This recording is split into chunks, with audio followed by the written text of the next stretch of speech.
जैन बच्चों, आज का टॉपिक मटेरियल साइंस का पार्ट 3 है। इससे पहले 2 पार्ट आ चुके हैं। जिन बच्चों ने दो पार्ट पिछले नहीं देखे हैं उनको देख लें पहले, उसके बाद इस पार्ट को देखें। उन दोनों पार्ट के लिंक डिस्क्रिप्शन में दे दिए जाएंगे या ऊपर आई बटन में हो रहे होंगे, वहाँ पे क्लिक करके उन पार्ट को देख सकते हैं। तो इससे पहले हम लोगों ने मटेरियल साइंस में मैटर्स की अवस्थाएं पढ़ी थी, सॉलिड लिक्विड गैस। फिर उनके डिविजन्स पढ़े थे, एलिमेंट, कंपाउंड एंड मिक्सचर। फिर एलिमेंट में मेटल नॉन मेटल पढ़ा था हम लोगों ने। फिर मेटल के डिविजन्स पढ़े थे, फेरस नॉन फेरस। फिर मेटल की प्रॉपर्टीज पढ़ी थी, भौतिक भौतिक गुण, यांत्रिक गुण और रासायनिक गुण। फिर इसके बाद फेरस मेटल में पिग आयरन पढ़ा था। पिग आयरन को पिग आयरन को साफ करने के लिए, खनिज लौ से प्राप्त करने के लिए उसके बारे में पढ़ा था कि कौन सी भट्टी यूज होती है। ब्लास्ट फर्नेस, वात्या भट्टी के बारे में फिर पढ़ा था। फिर कास्ट आयरन पढ़ा था कि पिग आयरन से फिर कास्ट आयरन कैसे प्राप्त करते हैं, और कुपोला भट्टी के बारे में पढ़ा था। इसके बाद रॉट आयरन पढ़ा था। रॉट आयरन में फिर पडलिंग भट्टी पढ़ी थी। फिर पडलिंग भट्टी के बाद कार्बन स्टील्स पढ़े थे कि कार्बन स्टील्स में फिर कार्बन की मात्रा के अनुसार उनके भाग पढ़े थे, जैसे low carbon steel, medium carbon steel and high carbon steel. Manufacturing process of carbon steel पढ़ा था। फिर इसके बाद एलॉय स्टील्स पढ़े थे। एलॉय स्टील में कार्बन और आयरन के अलावा और भी धातु मिलाने पर एलॉय स्टील बनता है, जिसमें निकेल, क्रोमियम, वेनेडियम, टिन और कोबाल्ट आते हैं। इनके पढ़ने के बाद फिर हम लोगों ने नॉन फेरस मेटल पढ़े थे। नॉन फेरस मेटल में aluminium, copper, zinc, lead, tin आदि पढ़े थे। फिर इसके बाद आज नॉन फेरस मेटल के एलॉय पढ़ना है। इन एलॉय के बारे में ये मैं एक चार्ट ले आया हूँ। इस चार्ट को अच्छे से पढ़ लें और उनके परसेंटेज को याद करने की कोशिश करें। नहीं याद होते हैं तो आगे क्वेश्चंस करेंगे तो उनसे रिलेटेड क्वेश्चन आएंगे, तो उन क्वेश्चन करते करते याद हो जाएंगे। मोस्टली क्वेश्चन रिपीट भी हो जाते हैं। तो सबसे पहले एलॉय का नाम है पीतल, जिसे ब्रास बोलते हैं।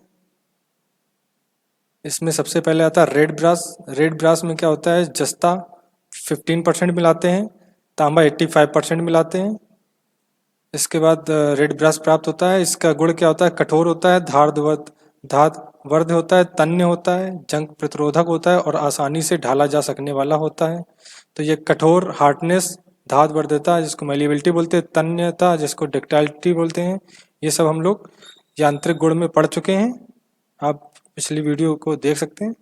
और इसका उपयोग कहाँ कहाँ करते हैं, बर्तन, वाटर पंप, पुर्जे, कंडेंसर स्लाइड में बनाने में करते हैं। नंबर सेकंड आता है ब्रेजिंग ब्रास। ब्रेजिंग ब्रास में जस्ता 25% होता है, तांबा 75% होता है और इसको संगीत यंत्र या टाँका लगाने के लिए काम में करते हैं। नंबर दूसरा फोर्जिंग ब्रास, इसमें जस्ता 20% होता है, तांबा 78% होता है, सिलिकॉन भी इसमें मिलाया जाता है जो 2% होता है। यह सबसे मजबूत ब्रास होता है। फिर इसके बाद आता है नेवल ब्रास। नेवल ब्रास जस्ता 29%, तांबा 70%, इसमें टिन मिलाया जाता है सिलिकॉन की जगह, जो कि 1% होता है। इसकी तनन शक्ति काफ़ी होती है और जंग रोधी होती है, जो इसीलिए इसको समुद्री जहाज़ों में इस्तेमाल किया जाता है, जिसकी वजह से इसमें जंग ना लगे। इसके बाद कार्ट्रिज ब्रास आता है, जिसमें जस्ता 30%, तांबा 70% होता है। इसकी धात वरीयता काफ़ी अच्छी होती है। इसमें नालियाँ, कार्ट्रिज बनाने के काम किया जाता है। सिलिकॉन ब्रास में जस्ता, तांबा और सिलिकॉन को मिलाते हैं, जिसमें जस्ता 22%, तांबा 76% और सिलिकॉन 2% होता है। इसकी टेंसाइल स्ट्रेंथ काफ़ी अच्छी होती है, इसलिए इसको रेफ्रिजरेटर में यूज किया जाता है। इसके बाद आता है मुंड्स ब्रास, जिसमें जस्ता 60% होता है, तांबा 40% होता है और ये जंग रोधी तथा चमकीला होता है। इसमें पंप, पुश या वाल्व या दवाई तथा नलकों का सामान बनाने में प्रयोग किया जाता है। जो ये मुंड्स ब्रोस होता है, ये इसी की टोटियाँ बनती हैं, जो ब्रास टोटी आती है, ये मुंड्स ब्रास का यूज किया जाता है। इसमें जो पानी की टोटियाँ होती हैं उसमें मुंड ब्रास का प्रयोग किया जाता है। येलो ब्रास जस्ता 35%, तांबा 65% होता है और ये पेंच बनाने के काम आते हैं। जो ब्रास के जो पेंच आते हैं उसमें यही दो चीज़ें मिलाई जाती हैं, जस्ता और तांबा। इसका आता है एल्युमिनियम ब्रास, जिसमें जस्ता 22%, तांबा 76%, एल्युमिनियम 2% होता है। यहाँ पे सिलिकॉन नहीं मिलाया जाता है। इसका उपयोग कंडेंसर ट्यूब बनाने के लिए किया जाता है। कांसा, इसके बाद कांसा आता है। अच्छा, आप लोगों ने इससे पहले जो ऊपर तांबा पढ़े हैं, पीतल, इसमें सारे में जस्ता और तांबा कंपलसरी है। फिर इसके बाद क्योंकि जो पीतल होता है वो जस्ता प्लस तांबा मिलकर बनाया जाता है, जस्ता प्लस तांबा मिलकर बनाया जाता है, जिसमें इसके सारे पार्ट हैं, उनके परसेंटेज दे रखे हैं। और इसके बाद आता है ब्रॉन्ज, जो जिसे कांसा बोलते हैं। इसमें भी तांबा और टिन, तांबा 90%, टिन 10% मिलाया जाता है, जिससे ये जंगरोधी होता है, विद्युत का अच्छा सुचालक होता है और आसानी से ढलने वाला होता है। तो इसका उपयोग घरेलू बर्तन, सिक्के, बियरिंग इंजन और बॉयलर के पुर्जे के रूप में इस्तेमाल किया जाता है। जो कांसे के सिक्के चलते थे वो इसमें तांबा और टिन 90 और 10% के अनुपात में होता है। और सिलिकॉन ब्रॉन्ज, इसमें तांबा 94%, सिलिका 3% और मैग्नीज 3% होता है। काफ़ी मजबूत होता है, ये कोल्ड रोल्ड होता है और वेल्डेबल होता है, अच्छे से वेल्ड किया जा सकता है। तो इसलिए टैंक, युद्ध के टैंक होते हैं, युद्ध में यूज किए जाते हैं, उसके पुर्जे बनाने के लिए किया जाता है। और बॉयलर तथा स्टोव के पुर्जे बनाने के लिए भी किया जाता है, क्योंकि ये हीट अच्छे से सह सकता है। इसके बाद गन मेटल आता है। गन मेटल में तांबा 88%, ये इंपॉर्टेंट है, गन मेटल अक्सर पूछा जा सकता है। तांबा 88%, टिन 10%, जस्ता 2%। यह मजबूत, जंगरोधी व आसानी से ढलने वाला होता है। यह पाइप फिटिंग, बियरिंग या बंदूक के पुर्जे बनाने में किया जाता है। इसका बाद आता है एल्युमिनियम ब्रॉन्ज। एल्युमिनियम ब्रॉन्ज में तांबा 83% से 90% तक होता है, एल्युमिनियम 7% से 12% के बीच में होता है और टिन 0.5% होता है। इसका उपयोग सिक्के, आभूषण, पेंट तथा रोलर बनाने में किया जाता है। यह सुनहरी रंग धातु की होती है, इसकी वजह से इसका आभूषण में इस्तेमाल किया जाता है। और इसके बाद आता है मैग्नीज ब्रॉन्ज। मैग्नीज ब्रॉन्ज में तांबा 58%, जस्ता 29%, मैग्नीज 0.8%, लोहा 1.4% और एल्युमिनियम 0.2% होता है। यह बहुत ही कठोर और मजबूत होता है, इसलिए इसका उपयोग प्लंजर, फीड पंप, पुश या वर्म गियर के लिए उपयोग में किया जाता है। इसके बाद आता है फास्फोर ब्रॉन्ज। इसमें तांबा 86 से 89% होता है, टिन 10 से 14% होता है, फास्फोरस 0.3% होता है, 0.3 से 1% तक मिलाते हैं। जंगरोधी तथा अधिक तनन क्षमता वाला होता है, इसलिए इसका उपयोग गियर, बियरिंग और वर्म व्हील स्लाइड वॉल्व के उपयोग में किया जाता है। इसके बाद आता है डॉर्मन सिल्वर, जिसे जर्मन सिल्वर भी बोलते हैं। इसे जर्मन सिल्वर भी बोलते हैं। इसमें तांबा 25.5%, टिन 25.35% और निकल 15.35% होता है। ये चमकदार, सफ़ेद और सख्त मजबूत होता है। बर्तन, सजावट सामान के रूप में किया जाता है तथा प्रतिरोधक कुंडलियों के रूप में भी किया जा सकता है। और इसके बाद आता है बेल मेटल। बेल मेटल में तांबा 80%, टिन 20% होता है। यह कड़ा और भंगुर होता है, इसलिए इसका उपयोग बर्तन, घंटियां या घड़ियाल में उपयोग किया जाता है, इसलिए इसको बेल मेटल बोलते हैं, क्योंकि घंटियां बनता है इसमें। और टोबिन ब्रॉन्ज में तांबा 60%, जस्ता 39%, टिन 1%। ये बहुत ही जंगरोधक होता है। बेयरिंग, बुश तथा समुद्री जहाजों में के काम में आने वाले सामान को बनाने में किया जाता है। इसका होता है मोनल मेटल। मोनल मेटल में तांबा 38%, एल्युमिनियम या मैग्नीज मिलाते हैं तथा शेष निकल 60% होता है। ये जंगरोधी, ऊष्मा उपचार करने योग्य, रफ, तन्य, उच्च ताप पर भी मजबूत होता है। इसलिए इसको स्टीम टरबाइन तथा सेंट्रीफ्यूगल पंप और इम्पेलर में किया जाता है। अब उच्च ताप को अच्छे से झेल सकता है, इसलिए इसका उपयोग स्टीम टरबाइन में भी किया जाता है। ये याद रखने वाली बात है। फिर इसका आता था बेबिड मेटल। बेबिड मेटल में टिन 85%, एंटीमनी 10%, तांबा 5%। यह सफ़ेद आसानी से ढलाई की जा सकने वाली मुलायम धातु होती है। इसका उपयोग बेयरिंग में किया जाता है, बेयरिंग बनाई जाती है इससे। फिर इसके बाद आता है सोल्डर। सोल्डर में टिन 37.5%, ये इंपॉर्टेंट है, ये अक्सर पूछते हैं। सीसा 50% से 63% होता है। ये चमकदार, नर्म तथा कम ताप पर पिघलने के लिए किया जाता है, इसलिए इसका टाँका लगाने में काम किया जाता है।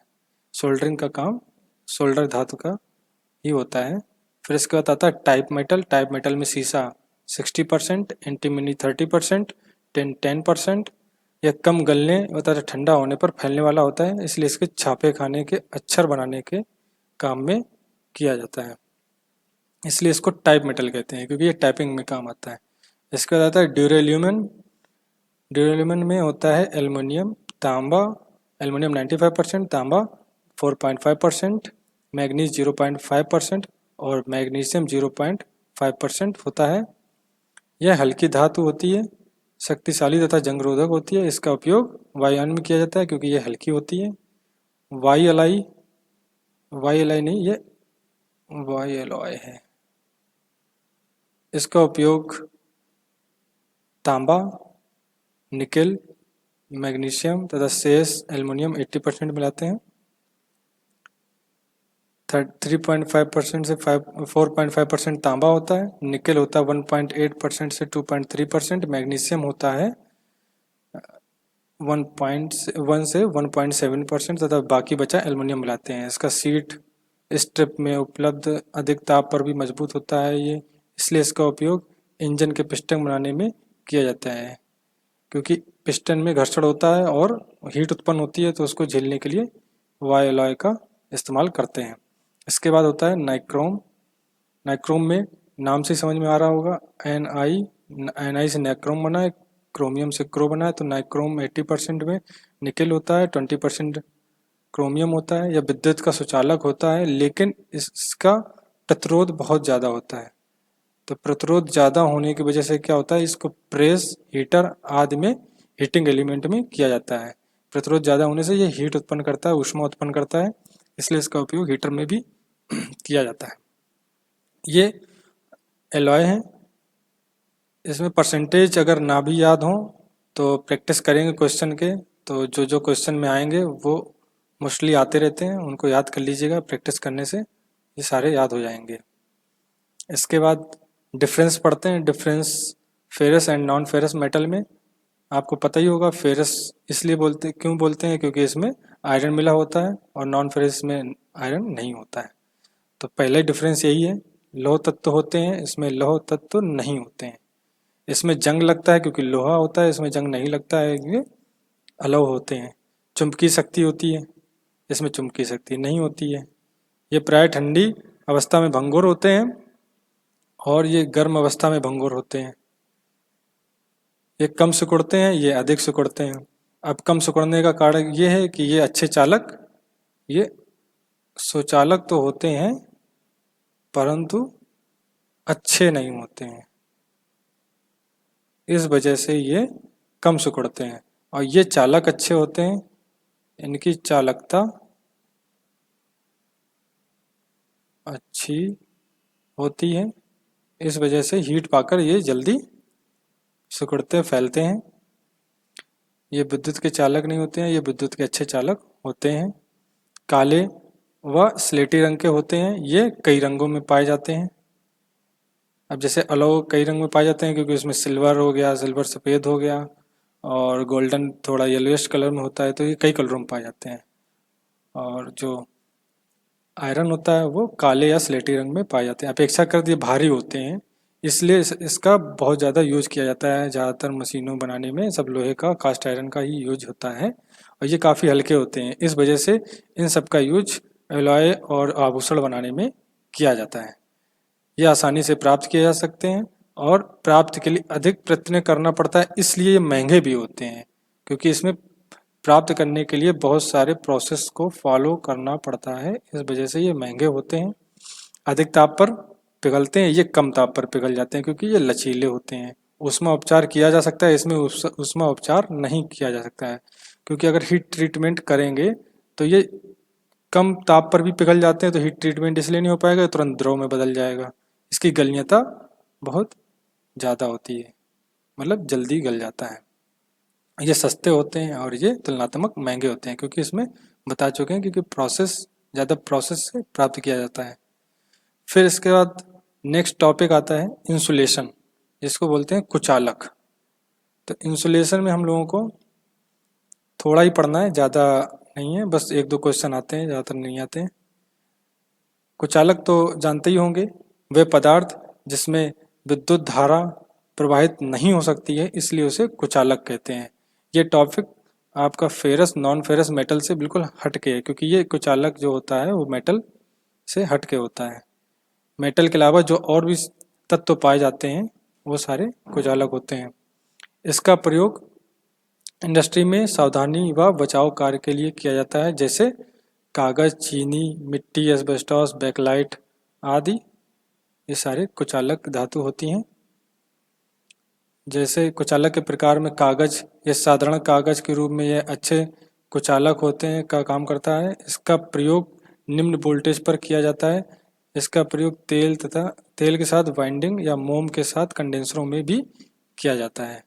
चीनी मिट्टी, जिसे पोर्सलिन बोलते हैं, इसका प्रयोग बिजली के खंभों के तारों को कसने के लिए किया जाता है।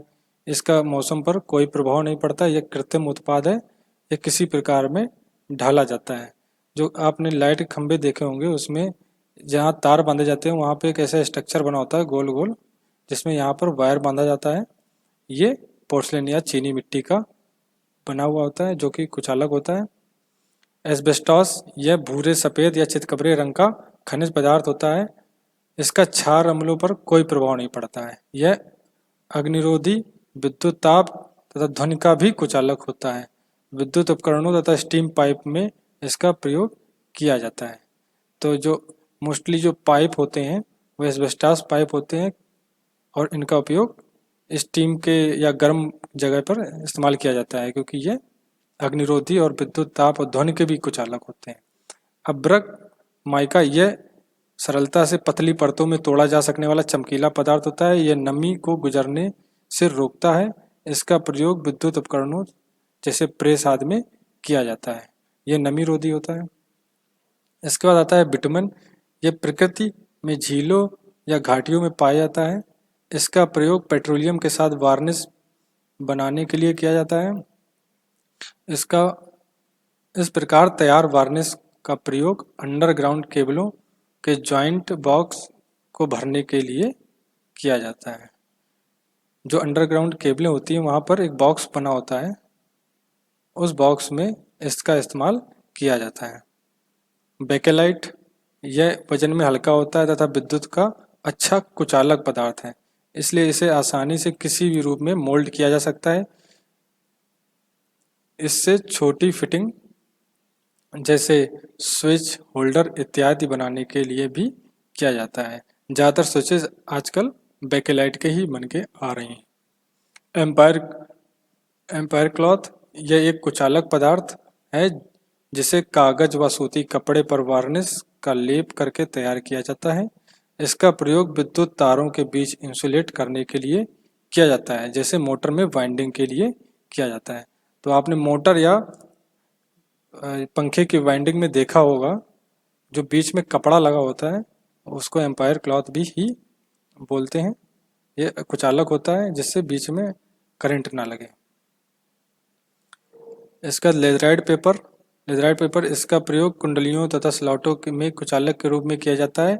यह वेस्ट वूल से बनाया जाता है, जिस पर तेल या ग्रीस इत्यादि का कोई प्रभाव नहीं पड़ता है। फिर आता है प्रेस फेन पेपर, इसे बनाने के लिए बांस या लुगदी, पुराने कपड़े या रासायनिक क्रिया की जाती है। इसका प्रयोग आमतौर पर आर्मेचर वाइंडिंग के साथ किया जाता है। कम वोल्टेज की कुंडलियों पर कुचालक के रूप में इसका इस्तेमाल किया जाता है। ट्रांसफार्मर ऑयल, ट्रांसफार्मर ये ऊष्मा तथा विद्युत का कुचालक होता है। इसे क्रूड ऑयल को साफ करके तैयार किया जाता है। जब विद्युत धारा प्रवाहित की जाती है तो यह वाइंडिंग से ऊष्मा को बाहर निकाल देता है और इस संपर्क में आने वाले पदार्थ को जंग लगने से भी बचाता है। तो जो ट्रांसफार्मर ऑयल होता है वो भी कुचालक होता है, ये याद रखिएगा, ये क्वेश्चन आता है। मोस्टली लोग ऑयल को समझते हैं कि लिक्विड रूप में होता है इसलिए ये सुचालक होगा, लेकिन ट्रांसफार्मर ऑयल जो होता है वो अच्छा कुचालक भी होता है। रबर, यह इंडस्ट्री में प्रयोग किए जाने वाली बहुत उपयोगी पदार्थ है। यह खींचने पर फैल जाता है तथा खींच छोड़ने पर यह वापस अपनी स्थिति में आ जाता है। अच्छा, आपने यांत्रिक गुण में भी पढ़ा होगा, धातु में जब किसी पे फोर्स लगाते हैं तो वो फैल जाता है, उसके बाद खींच छोड़ने के बाद वापस अपनी स्थिति में आ जाता है। वो कौन सा गुण होता है? वही गुण इलास्टिसिटी कहलाता है। तो ये रबड़ में भी इलास्टिसिटी होती है, याद रखिएगा। इसका आता है प्राकृतिक रबड़, जो नेचुरल रबड़ होती है। यह हेवा तथा गुआयुल नामक वृक्षों से प्राप्त की जाती है। इन वृक्षों पर छोटे छोटे कट मारने के बाद गाढ़ा द्रव निकलता है। इस द्रव को बर्तन में इकट्ठा कर लिया जाता है, बाद में रबड़ के रूप में ले लेता है। यह क्रूड रबड़ कहलाता है। उसको सीधा उपयोग में नहीं लाया जाता है। इसमें 2% तक सल्फर मिलाई जाती है, जिससे यह कठोर हो जाता है और ऊष्मा विद्युत का अच्छा कुचालक बन जाता है। इसके बाद आता है सिंथेटिक रबर, जिसको मैन मेड होता है, जो बनाया जाता है। यह बहुत उपयोगी रबड़ है। इसका उपयोग ऑटोमोबाइल टायर, हाई टेंशन लाइनों के इंसुलेशन में किया जाता है और रासायनिक पदार्थ रखने के लिए जो बर्तन उपयोग किए जाते हैं उसको बनाने के लिए भी किया जाता है। तो ये मटेरियल साइंस का टॉपिक पूरा खत्म हो गया है। अब जो कुछ क्वेश्चन हैं वो हम लोग कर लेते हैं। तो प्रैक्टिस क्वेश्चन में सबसे पहला क्वेश्चन है, धातुओं में पाया जाने वाला यांत्रिक गुण बताएं। तो धातुओं में पाए जाने वाला जो मैकेनिकल प्रॉपर्टी है वो क्या होगी? रंग तो नहीं है, ये फिजिकल प्रॉपर्टी में आता है, ये भौतिक में आती है, भौतिक गुण में आता है। गंध भी भौतिक में आता है। पानी, ये कोई गुण नहीं है। आंसर कौन सा सही हो जाएगा? कठोरता। इसके बाद नेक्स्ट क्वेश्चन, माइल्ड स्टील में कार्बन का प्रतिशत कितना होता है? तो माइल्ड स्टील में आप लोगों को पता होगा कार्बन का प्रतिशत 0.15 से 0.25 होता है। तो माइल्ड स्टील में आंसर इसका हो जाएगा ए पार्ट। ढलवां लोहा किस प्रकार की धातु है? तो लोहा की बात हो रही तो किस बात की धातु है? लोह, अलोह, अलॉय सभी। तो लोहा है तो कौन सी धातु होगी? फेरस मेटल होगा, लौह धातु होगी।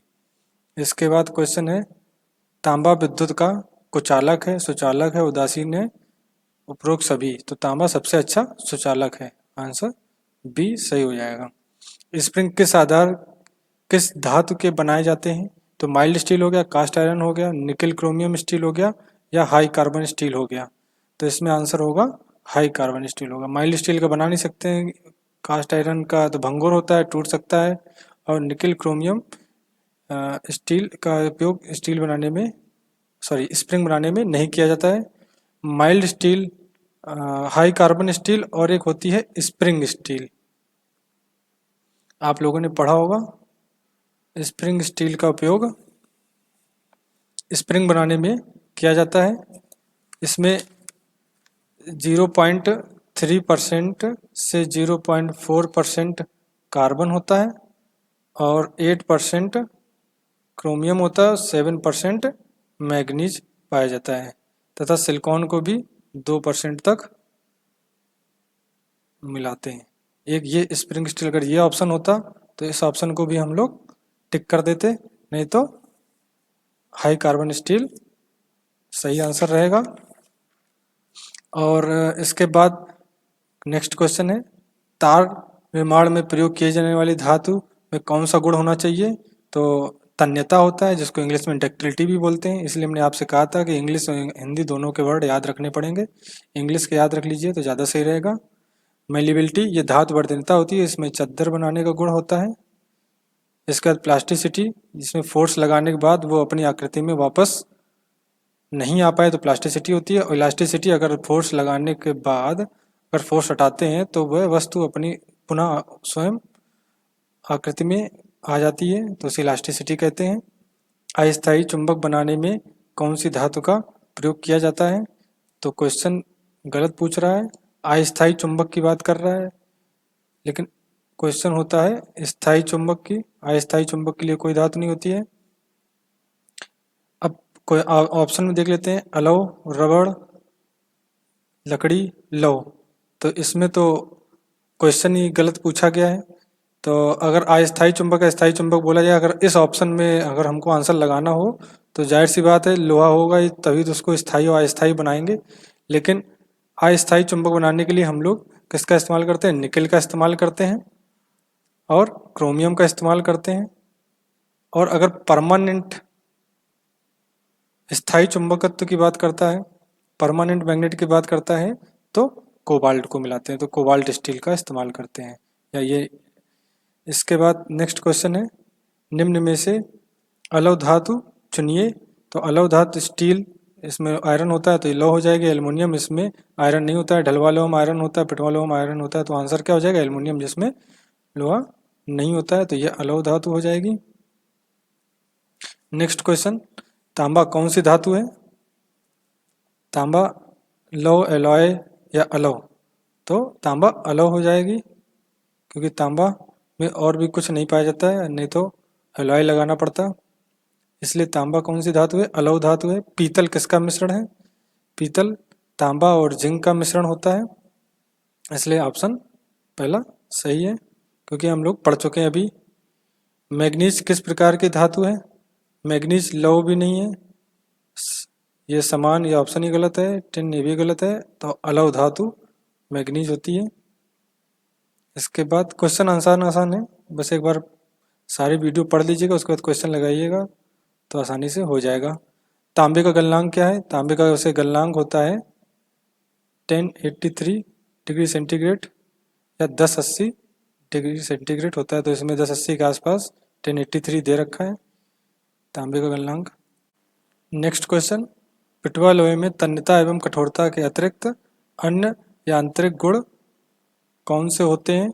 तो पिटवा लोहे, जिसको रॉट आयरन भी बोलते हैं इंग्लिश में, तो रॉट आयरन में कार्बन की मात्रा जो होती है 0.15% तक होती है या उससे कम होती है, तो इसलिए ये धातु कार्बन कम है, तो क्या धातु नर्म होगी। जबकि क्वेश्चन में क्या बोल रहा है? कठोर बोल रहा है, कठोर की जगह यहाँ पे नर्म होगा। क्वेश्चन गलत पूछा है। और नर्म होने की वजह से इसमें तन्यता, ये सही है, तन्यता गुण होता है। और चद्दर बनाने वाली गुण, जिसको धातु वर्ध्यता बोलते हैं, ये मेलिबिलिटी इंग्लिश में बोलते हैं, तो ये ऑप्शन बी सही हो जाएगा। तनन सामर्थ्य नहीं होता है, भंगुरता नहीं होती है और टफनेस नहीं होती है, ये सारे गुण कास्ट आयरन में होते हैं, जिसको ढलवा लोहा बोलते हैं। अब गन मेटल किन किन धातुओं के मिश्रण से मिलकर बना होता है? तो गन मेटल में तांबा होता है, टिन होता है और जस्ता होता है, तो तांबा, टिन, जस्ता, इसका ऑप्शन बी सही हो जाएगा। क्योंकि तांबा कितना होता है? तांबा 88% होता है, टिन 10% होता है और जिंक 2% तक मिलाया जाता है। तो ऐसे क्वेश्चन कर करके याद कर लिया जाएगा, नहीं तो परसेंटेज इतने सारे याद नहीं हो पाएंगे, तो जितनी प्रैक्टिस करेंगे उतने ज़्यादा आपके लिए सही रहेगा। नेक्स्ट क्वेश्चन है, धातु का वह गुण जिस गुण के कारण धातुओं को पीट पीट कर पतली चद्दर में बनाया जा सकता है, तो ऊपर बताया जा चुका है बार बार। तो चद्दर के रूप में अगाध वर्ध्यता होती है या धातु वर्ध्यता होती है, और जो तार होता है वो तन्यता होती है, तार रूप में बनाते हैं। मशीनता, इसमें मशीन में आसानी से यूज किया जा सके। और भंगुरता, ब्रिटलनेस, जिसमें चोट करने पर टुकड़े टुकड़े में विभक्त हो जाए। रॉट आयरन में मैग्नीज का कंपोजिशन स्क्रब में होता है, तो रॉट आयरन में 0 पॉइंट बता चुके ऊपर, 0.15% से कम क्या होता है? कार्बन होता है। बाकी बचा हुआ जो हिस्सा होता है वो अशुद्धियाँ होती हैं। तो क्वेश्चन के हिसाब से अगर देखा जाए 0 पॉइंट से 0.4 मैग्नीज, जो मैग्नीज जो है अशुद्धि में आ जाएगा, तो अशुद्धियाँ जो होती हैं वो 0.5% तक अशुद्धियाँ पाई जाती हैं। तो 0.5%, 0.02 है, 0.4 है, तो ये ऑप्शन 0.5% तक है, तो ये ऑप्शन मान लिया जाएगा क्योंकि वो इस रेंज में आ रहा है। बाकी ये रेंज क्रॉस कर गया ये के, और 0.02 ये बहुत कम रेंज है। इसके बाद 0.25 ये भी रेंज लगभग है, लेकिन ये ज़्यादा सटीक रेंज बैठ रहा है, तो इसलिए आंसर ये हो जाएगा। मैल्लेबल कास्ट आयरन के आयरन इसके उत्पाद के लिए उपयुक्त है, तो नंबर 1 मशीन बेड हो गया, number 2 V block anvil Suez हो गया, फ्लाई व्हील हो गया, और सिलेंडर हो गया। तो ऑप्शन आपका फ्लाई व्हील सही हो जाएगा, क्योंकि मशीन बेड के लिए ग्रे स्टील का इस्तेमाल, ग्रे कास्ट स्टील या कास्ट आयरन का इस्तेमाल करते हैं, एनविल हाई कार्बन स्टील का इस्तेमाल करते हैं, और सिलेंडर बनाने के लिए चिल्ड कास्ट आयरन का इस्तेमाल करते हैं। तो इसका ऑप्शन सी हो जाएगा। नेक्स्ट क्वेश्चन, कौन सा हीट ट्रीटमेंट आंतरिक स्ट्रेस को आराम देता है? तो ये क्वेश्चन कराना पड़ेगा। इसमें हार्डनिंग क्या होती है, एनीलिंग क्या होती है, नॉर्मलाइजिंग क्या होती है, तो अभी सारे क्वेश्चन करने के बाद ये वाला क्वेश्चन करेंगे। इनमें से कौन से धातु का गलनांक बिंदु बहुत कम होता है? तो एल्युमिनियम का गलनांक होता है 648 डिग्री सेंटीग्रेड, तांबा का होता है 1080 डिग्री सेंटीग्रेड, और पीतल जो कि मिश्र धातु है, जिंक और तांबा मिलकर बनी होती है, तो जिंक का गलनांक 420 डिग्री सेंटीग्रेड होता है, और तांबा का बता चुके हैं 1080 डिग्री सेंटीग्रेड हो गया। इसके बाद लेड आता है, लेड का 327 डिग्री सेंटीग्रेड होता है। अब जिंक तांबा मिलकर पीतल बनाते हैं, तो जो कि 327 डिग्री सेंटीग्रेड से ज़्यादा ही है, तो सबसे कम आंसर सी हो जाएगा। इनमें से बिजली का अच्छा कंडक्टर पहचाने, तो तांबा सबसे अच्छा होता है, बाकी ग्लास, एबोनाइट, रबर ये सारे कुछ अलग होते हैं। नेक्स्ट क्वेश्चन, मैलेबल कास्ट लोहा बढ़ाता है? तो मैलेबल कास्ट लोहा या malleable cast iron, option A है नरमी बढ़ाता है, आघात वैधता बढ़ाता है, कठोरता बढ़ाता है, या भंगुरता बढ़ाता है। अब मैलेबिलिटी से क्या समझ में आ रहा है? मैलेबल का हिंदी मतलब होता है आधार वैधता, तो इसका ऑप्शन बी सही हो जाएगा। ब्रास का कंपोजिशन कॉपर और जिंक किस अनुपात में होता है? तो 85-15 होता है, और ये ऑप्शन ज़्यादा सटीक बैठ रहा है इसके आसपास, तो ये ऑप्शन सी हो जाएगा। कॉपर 93%, टिन 6%, फास्फोरस 1% मिलाकर है। Number 1 aluminium, manganese, bronze, phosphor bronze और सिलिकॉन ब्रॉन्ज। तो इसमें क्वेश्चन फास्फोरस मिलाने की बात कर रहा है, तो ऑप्शन फास्फोरस ब्रॉन्ज हो जाएगा। और मैग्नीज ब्रॉन्ज में मैग्नीज होता है, और सिलिकॉन ब्रॉन्ज में सिलिकॉन होता है, ऊपर बता चुके हैं, तो आप पीछे देख लीजिएगा। धातु का नाम बताइए जिसका कंपोजिशन कॉपर 45%, लेड 30%, 15 एंटीमनी 15% और टिन 10% होता है।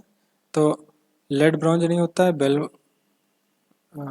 बेल मेटल भी नहीं होता है, मोनल मेटल भी नहीं होता है, तो बचा क्या? वाइट मेटल होता है।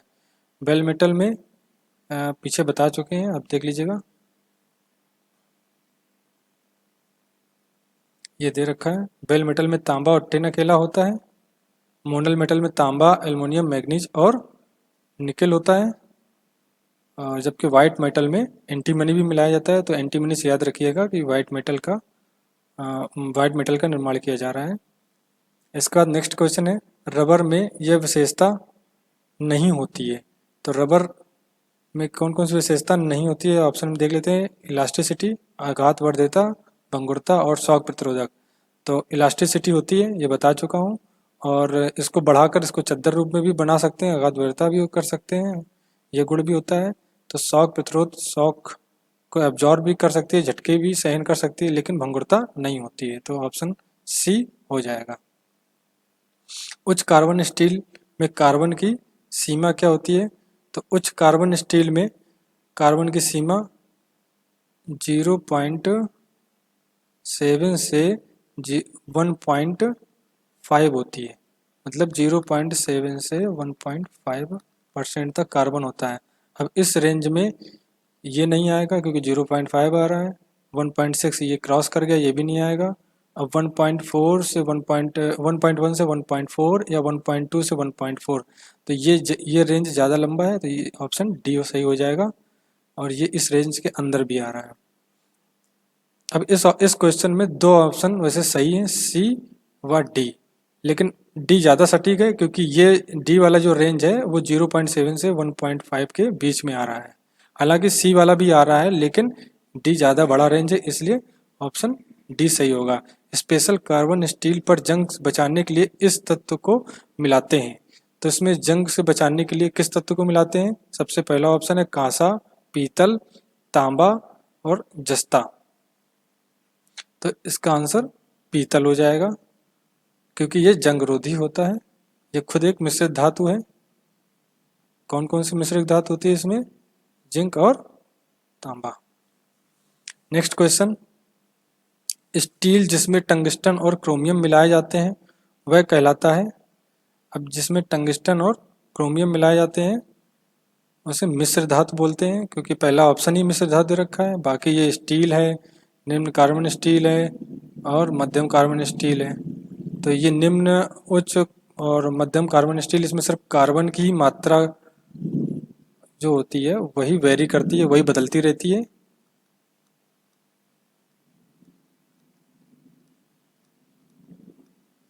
जबकि मिश्र धातु में एक आता है हाई स्पीड स्टील,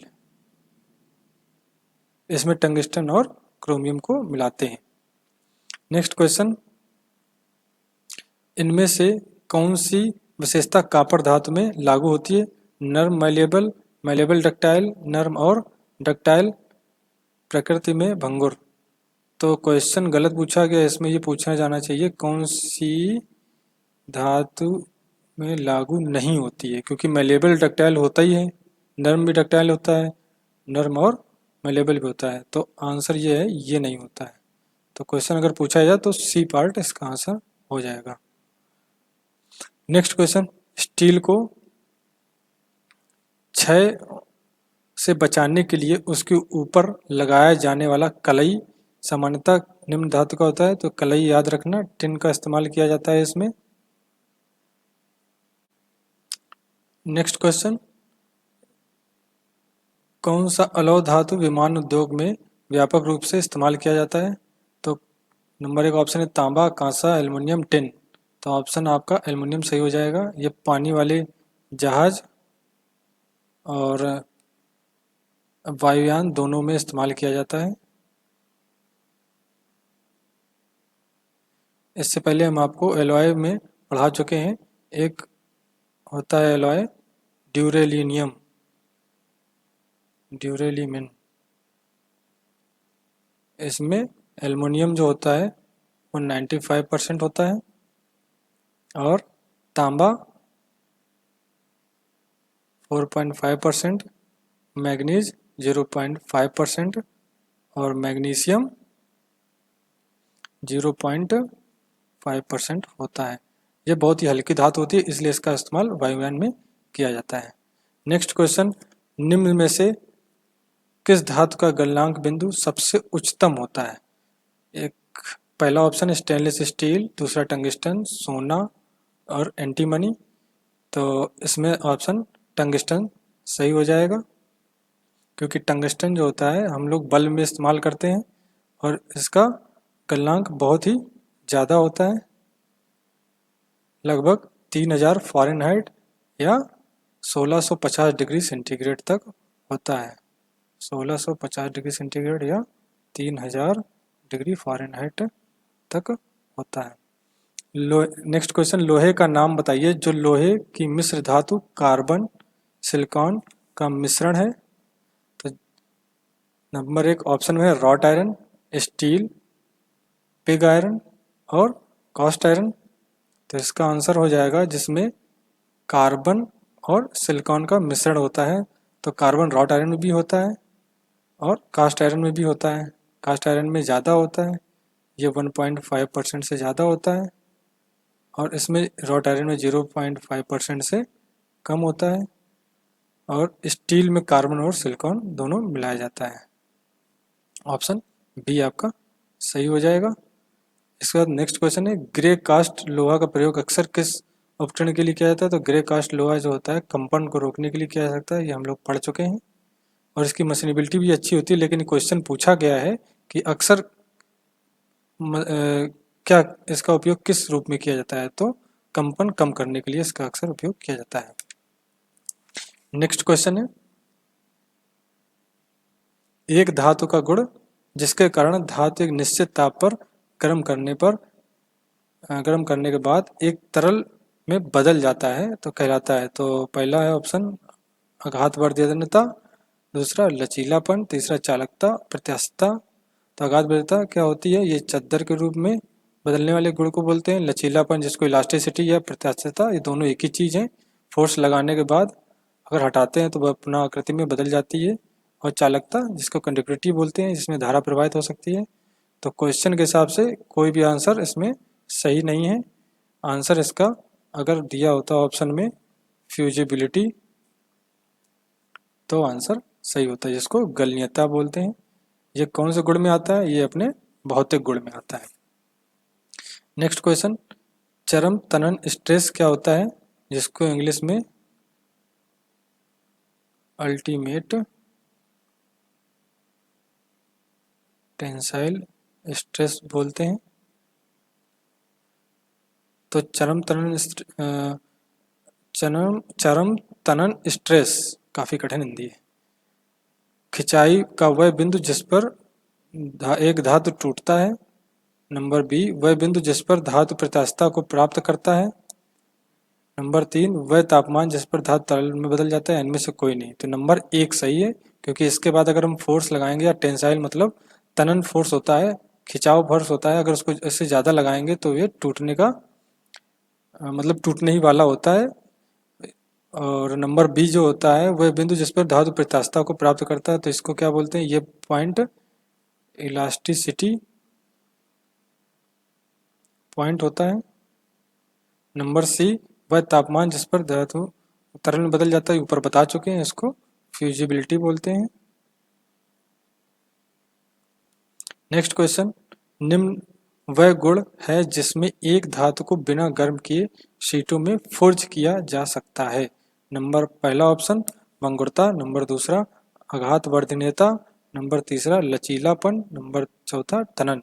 तो ये बार बार क्वेश्चन आ चुका है, तो इसका आंसर आघातवर्धनीयता होगा। नेक्स्ट क्वेश्चन, अलौह धातु का गलनांक होता है उच्च, निम्न, मध्यम और बहुत उच्च।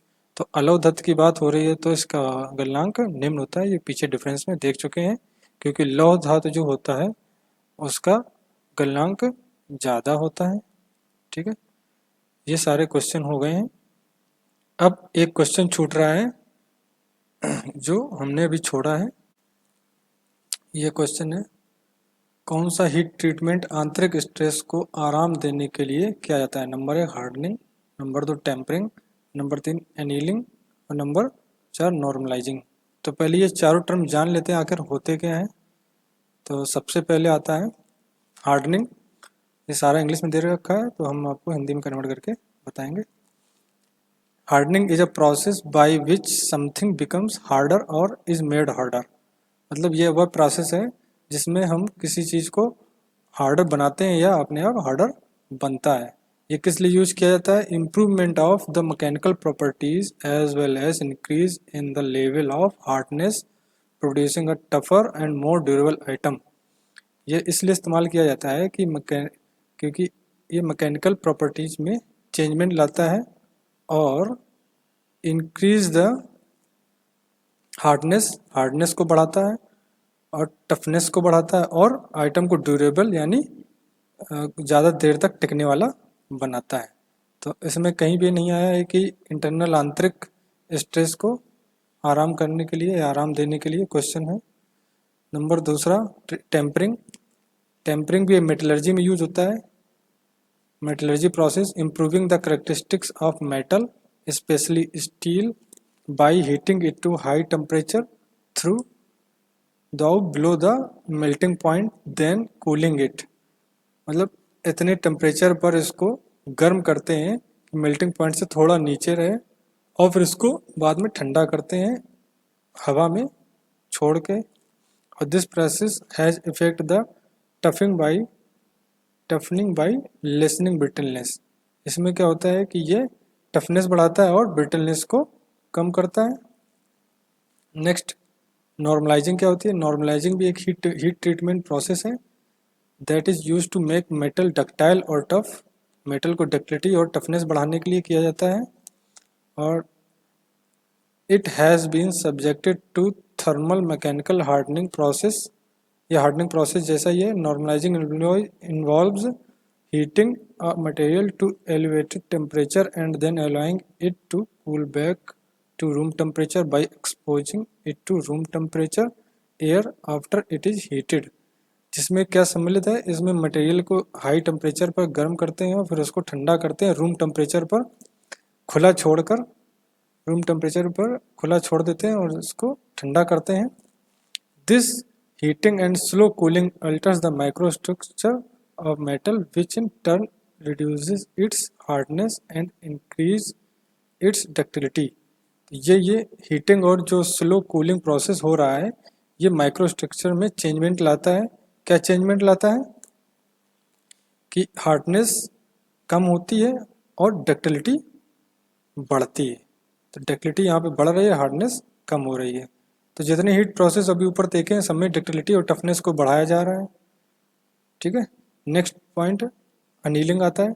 अनीलिंग क्या होता है? ये भी एक हीट ट्रीटमेंट प्रोसेस है which alters the micro structure of material to change mechanical और इलेक्ट्रिकल प्रॉपर्टीज।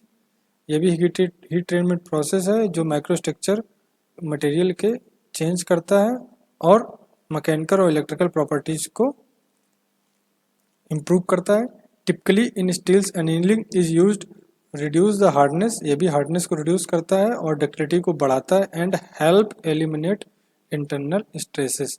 ये पॉइंट आया है जो अपने क्वेश्चन में पूछा गया है। क्वेश्चन में क्या पूछा गया है एक बार और दोबारा देख लेते हैं। क्वेश्चन में कहाँ चला गया?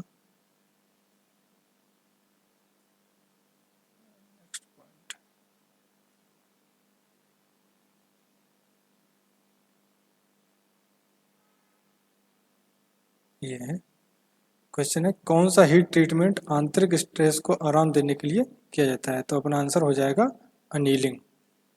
इसमें सबमिट टिक लगा हुआ है, अभी हटा देते हैं।